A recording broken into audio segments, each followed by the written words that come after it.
আসসালামু আলাইকুম রহমতুল্লাহ। আলহামদুলিল্লাহ, আমরা আজকে 30শে নভেম্বর পশ্চিম এলাকা ফারুকিয়া ইসলামিয়া মাদ্রাসার বার্ষিক ইসলামী সম্মেলনে আসছি। তো এখানে ঘটনাচক্রে আজকে আমরা অনেক দোস্ত আহবাব, অনেক ইসলামী দায়িত্বশীল বৃন্দ এবং এলাকার অনেক দোস্ত আহবাব, ছোট ভাই এবং ওলামায়ে কেরামের সাথে একসাথে আমরা বসে লম্বা সময় বিভিন্ন বিষয়ে আলাপ করতেছিলাম। তার ভিতরে আমাদের এই 1 নম্বর আসনের ফেনী একের পরশুরাম ফুলগাজী ছাগলনাইয়ার আমাদের পরিচিত মুখ কাজী গোলাম মাওলানা কাজী গোলাম কিবরিয়া সাহেব আছেন। আলহামদুলিল্লাহ, এখানে আছেন আমাদের পরশুরাম উপজেলার ইসলামী আন্দোলনের সেক্রেটারি মাওলানা সাইফুল ইসলাম ভাই। এখানে আছেন আমাদের এই ইউনুস ভাই, উনি আমাদের জাতীয় উলামা শাখা ইমাম পরিষদের প্রচার সম্পাদক। এখানে আছেন আমিনুল ইসলাম ভাই, আরও অনেক পরিচিত মুখ এখানে মাশাআল্লাহ আছেন। আলহামদুলিল্লাহ, আমাদের আব্দুর রহিম ভাই, এখানে আমাদের মুজাহিদ কমিটির সেই মুজাহিদ। আলহামদুলিল্লাহ, তো আমরাও আছি। আলহামদুলিল্লাহ, আমাদের এই আছেন জাতীয় উলামা শাখা ইমাম পরিষদের জয়েন্ট সেক্রেটারি আমাদের নরস মোবারক ফরি ভাই মাশাআল্লাহ। এখানে আছেন আমার বন্ধু বা সাথী মাওলানা মুফতি জামাল উদ্দিন ভাই। আমরা অনেকে বসছি এখানে আলহামদুলিল্লাহ। তো আমরা আসলে অনেকগুলো বিষয় নিয়ে আলোচনা করছি। তো আমরা আসলে আমরা আমাদের এমপি সাহেব যিনি প্রার্থী, ওনার কাছে জানতে চাইবো আর কি। আলহামদুলিল্লাহ, তো আপনাকে তো হাত পাকার পক্ষ থেকে ইসলামী আন্দোলনের এই নমিনেশন দেওয়া হয়েছে বা দেওয়া হচ্ছে এবং 8 দলের সমঝোতার বিষয় হচ্ছে। তো আপনি আপনার আসন নিয়ে কি পরিকল্পনা, মানে আপনি যদি এমপি হন কি করবেন? আলহামদুলিল্লাহ, জি, আমি এমপি হলে যে সমস্ত কাজগুলো করার দরকার এখানকার 1 নম্বর হলো যে বন্যা, সর্বগ্রাসী বন্যায় এই অঞ্চলের জন্য সবথেকে বড় হুমকি এবং মানুষের দুর্দশা, দুঃখ, কষ্টের একটা কারণ।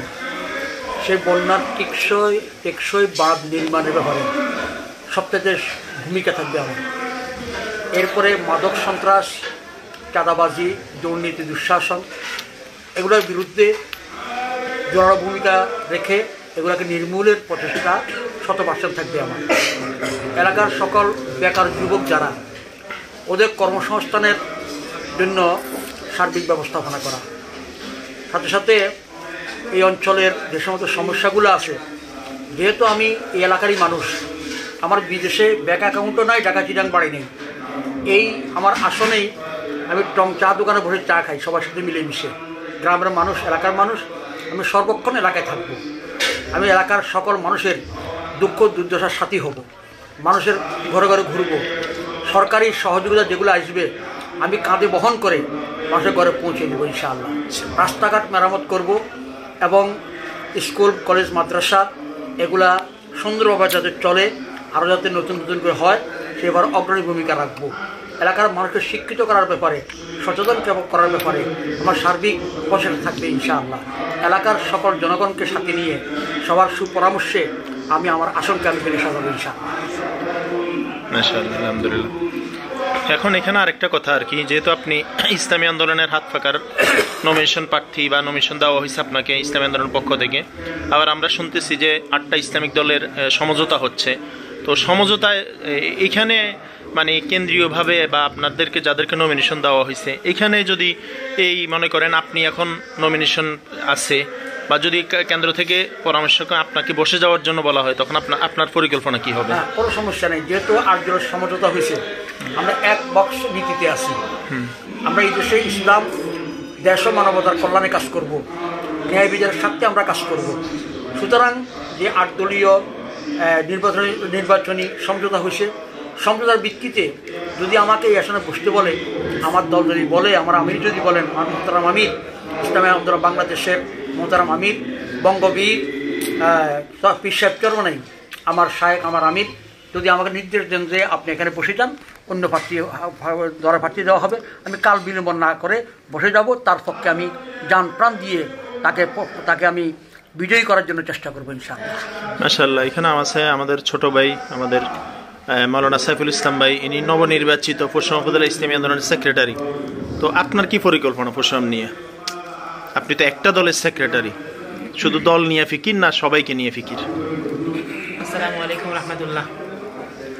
আসলে বাস্তবিক করতে আমি যেদিন থেকে ইসলামী আন্দোলন পরশুরাম উপজেলা সেক্রেটারি নির্বাচিত হয়েছি ওই দিন থেকে আমার প্রত্যেকটা দলের সাথে সুসম্পর্ক, প্রত্যেকটা দলের সাথে কথাবার্তা বলে আমরা যাতে করে ইসলাম ও মানবতার কল্যাণে কাজ করতে পারি, সবাই সমঝোতার মাধ্যমে পারস্পরিক যাতে করে আমরা আমাদের বন্ধন টিকিয়ে রেখে যাতে করে পরশুরামকে সুন্দর রাখতে পারি, পরশুরামকে উচ্ছৃঙ্খল মুক্ত রাখতে পারি, আমরা এই চেষ্টা করে যাচ্ছি।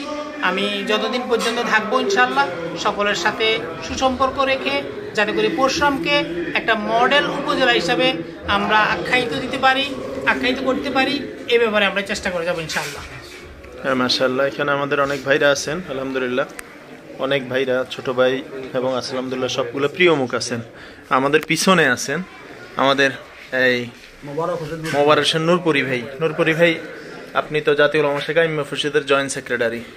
জাতীয় উলামা শাখা ইমাম পরিষদ নিয়ে আমাদের পরিকল্পনা সেটা হলো সমস্ত ওলামায়ে কেরাম দলের মতে সবাইকে নিয়ে পরশুরামে কাজ করা। পরশুরাম নিয়ে আপনার কি পরিকল্পনা? আলহামদুলিল্লাহ, এটা সবাই অবগত আছে। যখন থেকে জাতীয় উলামা শাখা ইমাম পরিষদ পরশুরামের কমিটি গঠন করা হয়েছে তখন থেকে একে একে 3টা প্রোগ্রামে আমরা এটাই প্রমাণিত করেছি। সকল ঘরানার সকল মতের আলেমদেরকে নিয়ে আমরা বসেছি, সবার কথাগুলো আমরা জেনেছি, শুনেছি। সামনেও আমাদের কেন্দ্রীয় নির্দেশনা অনুযায়ী আমরা প্রত্যেকটি পদক্ষেপ নেব। এবং পরশুরাম আপনারা জানেন ছোট্ট একটা উপজেলা, এরপরেও অনেকভাবে বিভক্ত। সব বিভক্তকে ভেঙে দিয়ে আমরা সমস্ত ওলামায়ে কেরাম যাতে করে এক কথায় এক ধারায় আসতে পারে আমরা চেষ্টা চালিয়ে যাব ইনশাআল্লাহ। এর জন্য সকলের সহযোগিতা এবং দোয়া কামনা করি। মাশাআল্লাহ। আসলে আজকে আমরা এখানে বসছি, আমাদের এমপি সাহেব আসছেন, অনেক ভাইরা আসছেন। আসলে মূল কথা হলো আমাদের আজকে গুরুত্বপূর্ণ একটা কার্যক্রম আছে, সেটা হলো আমাদের জাতীয় উলামা শাখা ইমাম পরিষদের কেন্দ্রীয় সভাপতি নির্বাচিত হয়েছেন আমাদের এই অত্র এলাকারই কৃতি সন্তান পশ্চিম এলাকা ফারুকিয়া ইসলামিয়া মাদ্রাসার প্রতিষ্ঠাতা পরিচালক, বাংলাদেশের একটা স্বনামধন্য ঐতিহ্যবাহী দ্বীনি শিক্ষা প্রতিষ্ঠান শাইখ জাকারিয়া ইসলামিক রিসার্চ সেন্টারের সম্মানিত প্রতিষ্ঠাতা পরিচালক শাইখুল হাদিস ও প্রধান মুফতি, বিশিষ্ট ইসলামী অর্থনীতিবিদ ও ফকি আল্লামা মুফতি মিজানুর রহমান সাঈদ হাফিজাহুল্লাহ সভাপতি নির্বাচিত হয়েছেন। সেজন্য আমরা, যেহেতু আমি জাতীয় উলামা শাখা ইমাম পরিষদের সেক্রেটারির দায়িত্বে আছি, আমাদের এই পরশুরাম উপজেলার আমাদের মুফতি আব্দুর রহিম সাহেব সভাপতির দায়িত্বে আছেন, আমাদের এখানে আরও দায়িত্বশীলরা আছেন। তো আমরা সবাই মিলে ইনশাআল্লাহ হুজুরকে আমরা ফুলের শুভেচ্ছা দিব এবং আমরা ক্যাশ দিব ইনশাআল্লাহ। তো আল্লাহ তাআলা সবাইকে কবুল করেন। আল্লাহ তাআলা আমাদের সবাইকে আজকে যেভাবে বসলাম সবাইকে এক দস্তরখানে আজীবন দ্বীনের কাজ করার তৌফিক দান করেন এবং সবাইকে আল্লাহ তাআলা দ্বীনের মতে পথে কবুল করেন। আল্লাহ তাআলা আমাদের পরশুরামকে গোছায়া দেন, আমাদের পুরো বাংলাদেশকে ইসলামের ছায়ায় ভবিষ্যতে ইসলামী খেলাফা কায়েম করার জন্য সবাইকে কাজ করার তৌফিক দান করেন। আসসালামু আলাইকুম ওয়া রাহমাতুল্লাহ ওয়া বারাকাতুহু।